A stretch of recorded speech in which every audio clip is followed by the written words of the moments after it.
United nation में जयशंकर की दहाड़, अमेरिका सहित पूरे पश्चिम में छा गया सन्नाटा, चीन पाकिस्तान में मच गई भगदड़। दोस्तों, भारत और रूस की दोस्ती का जलजला दुनिया जानती है। जब कभी भारत को हथियारों के मामले में दिक्कत होती है तो सबसे पहले भारत के लिए रूस ही आगे आता है। रूस ही वो देश है जिससे भारत सर्वाधिक रक्षा व्यापार करता है। 70% से अधिक हथियार भारत रूस से ही आयात करता है। कभी वो वक्त था जब भारत को हथियारों के मामले में केवल रूस का ही साथ मिलता था, जबकि अमेरिका जैसे देश पाकिस्तान को हथियार निर्यात करके भारत के कश्मीर में अशांति फैलाने का काम करते थे। दुनिया की दो महाशक्तियों रूस और अमेरिका के बीच तनातनी मची ही रहती है। दोनों पर दुनिया में राज करने और अपना दबदबा कायम रखने का जुनून सवार है। सोवियत यूनियन टूटने के बाद रूस कुछ कमजोर जरूर हुआ था, लेकिन राष्ट्रपति पुतिन के नेतृत्व में एक बार फिर रूस ने अपनी धमक दुनिया में कायम कर ली है, जिससे अमेरिका की सांसें संकट में आ गई हैं और वो लगातार खुद को ज्यादा ताकतवर बनाने के लिए संघर्ष कर रहा है। लगातार अमेरिका नाटो यूनियन में नए देशों को शामिल करता जा रहा है और इसी अभियान के तहत जब उसने रूस के पड़ोसी देश यूक्रेन को नाटो में शामिल किया तो पुतिन के सब्र का बांध टूट गया और तब से अब तक दोनों देशों के बीच भयंकर जंग जारी है।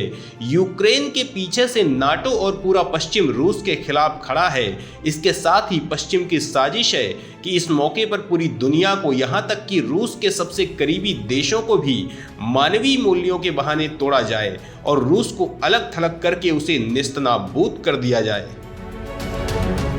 भारत दुनिया का एक ऐसा देश है जो रूस के सबसे करीब है, जिसे रूस से अलग करने के लिए पश्चिम लगातार साजिशें कर रहा है। लेकिन प्रधानमंत्री मोदी के नेतृत्व वाले भारत से आंखें मिलाने का मतलब है अपनी बर्बादी की चिता खुद जलाना।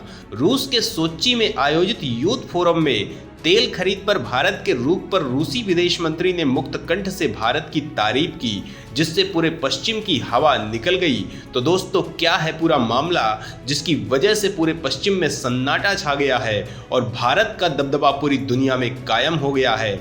जानने के लिए बने रहिए आखिरी तक हमारे साथ।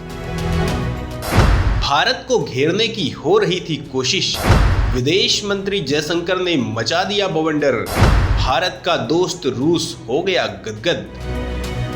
दोस्तों, यूक्रेन युद्ध शुरू होने के बाद से ही पश्चिम भारत को रूस से तेल नहीं खरीदने का दबाव बना रहा था, लेकिन रूसी तेल अरब देशों की तुलना में भारत के लिए ज़्यादा सस्ता और अच्छा सौदा साबित होता है। उसकी वजह यह है कि कश्मीर व पाकिस्तान के मामलों में अरब देशों द्वारा खुलकर पाकिस्तान का समर्थन किया जाता है।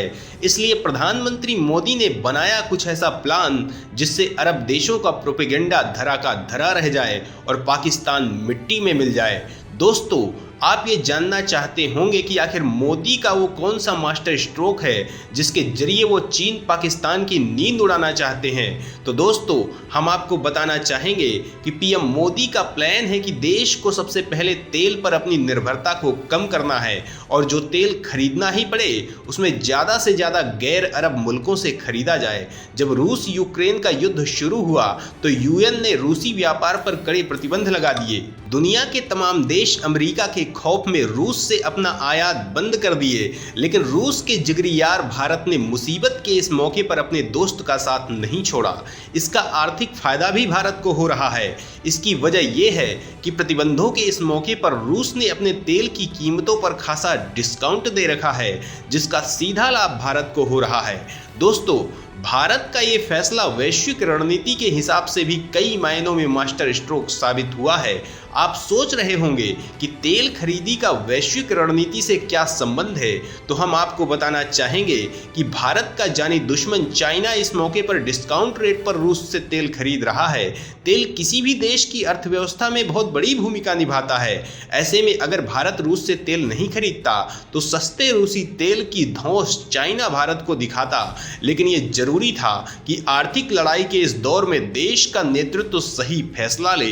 इसके साथ ही रूस से अपनी दोस्ती का संतुलन और भारत की स्वतंत्र स्वच्छंद वैश्विक नीति का प्रदर्शन दुनिया को करना जरूरी था, वहीं तेल के मामलों में अरब देशों के इस्लामिक एजेंडे को भी जवाब देना जरूरी था, जिसके लिए एक तरफ भारत ने लिथियम बैटरी वाले वाहनों पर जोर देना शुरू कर दिया है, जबकि दूसरी ओर जरूरी तेल रूस से खरीदना शुरू कर दिया है। भारत की इस एटीट्यूड से अरब देशों की घिघी बंध गई है। उन्हें समझ में नहीं आ रहा है कि उगले या निगले। दोस्तों, अरब देशों की ताकत केवल और केवल तेल है।